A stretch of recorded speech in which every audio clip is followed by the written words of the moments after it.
এই চরিত্রটা পৃথিবীতে কোন রাষ্ট্রটির আছে, যারা নিজেদের রাষ্ট্র ছাড়া সারা পৃথিবীতে বসবাসকারী বাকি রাষ্ট্রগুলোকে, বিশেষ করে মুসলিম রাষ্ট্রগুলোকে অস্থিতিশীল রাখার জন্য একটা দেশে দুইটা টিম তৈরি করে, দুইটা টিমের মধ্যে একটা টিমকে হালকা সাপোর্ট করে, আবার পরবর্তী সময় আরেকটা টিমকে সাপোর্ট করে, আর এতে ওই দেশে একটা ভেজাল লাগেই থাকে। ডক্টর মোহাম্মদ ইউনূস আমেরিকার খুবই মিত্রশক্তি বা খুবই পছন্দের একজন মানুষ, এটা আমরা সকলেই জানি। এখন তিনি ক্ষমতায় বসার পরে আজকে মার্কিন যুক্তরাষ্ট্রের উচ্চকক্ষের 4 জন সিনেটর, খুবই শক্তিশালী সিনেটর উচ্চকক্ষের, তারা যে চিঠি দিয়েছে, এই চিঠিটার যদি আমরা একটু খোলামেলা দেখি, চিঠিটার শতভাগ যাচ্ছে আওয়ামী লীগের পক্ষে, চিঠিটার শতভাগ যাচ্ছে ভারতের প্রধানমন্ত্রী নরেন্দ্র মোদী ডক্টর ইউনূসের কাছে যেই কথাটা বলেছিলেন, বা ভারত প্রতিদিন তাদের সেনাবাহিনী প্রস্তুত করার জন্য যেই কথা বলেন, সংখ্যালঘু শব্দটা ইস্যু করে ভারত প্রতিদিন আমাদের হিন্দু ভাইদেরকে নিয়ে যে বক্তব্য দেন, এই চিঠিটা খোলামেলা যদি আমরা অ্যানালাইসিস করি, এই চিঠিটা টোটালি আমেরিকা পাঠাইছে কার জন্য?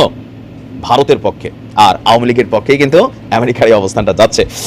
দর্শক, আপনার কি বলা যায়, 4 জন সিনেটর আমি যদি একটু দেখি, এদের নাম হচ্ছে, আজকে আপনার একটা চিঠি তারা প্রকাশ করেছে। বৈদেশিক সম্পর্ক কমিটির সভাপতি Ben Cardin, senator Chris Murphy, Chris van Hollen এবং জেফ ম্যারকেলে বাংলাদেশের রাজনৈতিক এবং প্রাতিষ্ঠানিক পরিবর্তন চেয়ে ব্যাপক বিক্ষোভের প্রতিক্রিয়ার চিঠিতে গণতান্ত্রিক সংস্কার, জবাবদিহিতার জরুরি প্রয়োজনীয়তার উপর তারা জোর দিয়েছেন। এটা হচ্ছে পার্ট 1, এটা সুন্দর। দ্বিতীয় অংশটা থেকে ভেজাল শুরু হয়েছে। সিনেটররা হিন্দু সম্প্রদায়ের উপর হামলার জন্য, পাশাপাশি কক্সবাজারে আশ্রয় নেওয়া রোহিঙ্গাদের উপর হামলার জন্য দায়ীদেরকে জবাবদিহিতার আওতায় আনতে কঠোর আইন প্রয়োগ এবং দ্রুত পদক্ষেপ নেওয়ারও আহ্বান জানিয়েছেন। এই জায়গাটা থেকে শুরু হয়েছে তাদের এই চিঠির অ্যালার্জেটিক যেই অবস্থানটা আছে। এর পাশাপাশি আরেকটা অংশ তারা লিখছে যে বাংলাদেশে যখন অনেকে এই নতুন অধ্যায়টি উদযাপন করছে, তখন এই উদযাপনের একটি উল্লেখযোগ্য পরিমাণ সহিংস হয়ে উঠেছে। তো এই সহিংসতাটা কার বিরুদ্ধে? ছাত্রলীগ, যুবলীগ, আওয়ামী লীগের বিভিন্ন, যারা এতদিন বাংলাদেশে একটা প্রেক্ষাপট ছিল যে ছাত্র শিবির শুনলেই ছাত্রলীগ মারতো, পুলিশের কাছে ধরাই দিত। এখনো কিন্তু বর্তমানে যে হত্যাকাণ্ডগুলো হচ্ছে, আপনি দেখবেন যে একই দৃশ্যপট এখানে দেখা যাচ্ছে।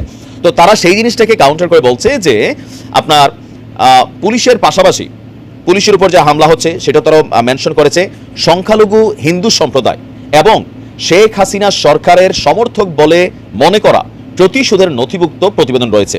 তার মানে মার্কিন যুক্তরাষ্ট্র বিষয়গুলোকে দেখছে যে আওয়ামী লীগের সমর্থক বললে অনলাইনে যেমন আপনারা গালাগালি করেন, অফলাইনে যাদের হাতে ক্ষমতা আছে, যারা বিভিন্ন দলের, তারাও কিন্তু একটা সহিংস মেন্টালিটিতে আপনার অবস্থান নিয়ে নিয়েছে। বাট ইউনূস সরকারের জন্য হয়তো খুব বেশি পারছে না, কিন্তু এগুলো আমেরিকা ফোকাস করতেছে বৈশা বৈশা। ঠিক একই বক্তব্য আপনার 5ই আগস্টের আগে বিএনপির পক্ষে কিন্তু আপনার আমেরিকা দিত। তো ফলস্বরূপ তারা বলছে যে দেশে আইন প্রয়োগের ফাঁকফোকর এবং হিন্দু সম্প্রদায়ের সদস্য, রোহিঙ্গা শরণার্থী সহ সহিংস হামলার মুখোমুখি হওয়া ব্যক্তিদের সুরক্ষার অভাব দিয়েছে। আমরা আপনাদের এই হুমকি এবং সহিংসতার ঘটনাগুলোকে গুরুত্বের সঙ্গে নেওয়ার আহ্বান জানাচ্ছি, ঠিক যেমন বাংলাদেশে আশ্রিত মিলিয়নেরও বেশি রোহিঙ্গা জনগোষ্ঠীর প্রতি সমর্থন অব্যাহত রাখার আপনার সাম্প্রতিক প্রতিশ্রুতির প্রতি আমরা প্রশংসা করি। এখন আইনের ফাঁকফোকরে যে মামলা, এই ইস্যুটা তারা এখানে মেনশন করেছে যে মামলাগুলো যেগুলো হচ্ছে বেশিরভাগই আইনের প্রয়োগের ফাঁকফোকরটাকে ইস্যু করা হচ্ছে। এখন হিন্দুদের নিয়ে দেখেন যেই বক্তব্যটা তারা দিছে। আচ্ছা, বাংলাদেশে আমি বরাবরই বলি, আমরা বাংলাদেশে 2টা টিম চিনি, বেশি হচ্ছে জয় বাংলা, এটা হচ্ছে বাংলাদেশ জিন্দাবাদ।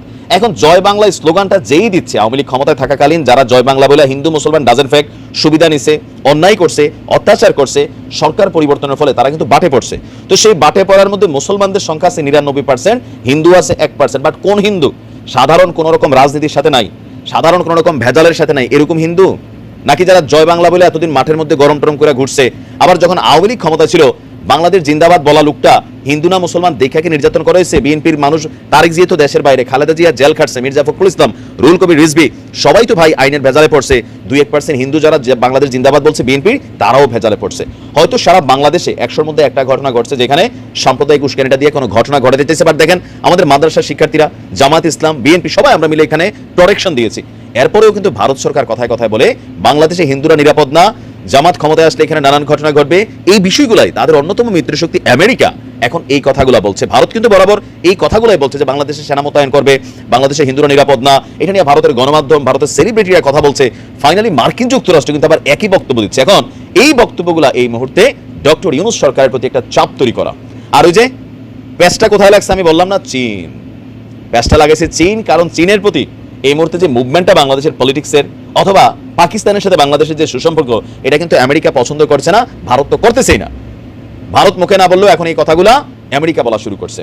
আর এই প্রত্যেকটা জিনিসের পলিটিক্যাল অ্যাডভান্টেজ আপনি যদি দেখেন, এটা আওয়ামী লীগের পক্ষে যাবে। এখন মার্কিন যুক্তরাষ্ট্র আসলে কারো বন্ধু না, এরা চায় একটা দেশের মধ্যে দুইটা টিম বানাবে, একটা টিমের দিয়ে আরেকটা টিমের সাথে গুতাগুতি লাগাই রাখবে, আর এরা দূর থেকে এসে মাতব্বরগিরি করবে।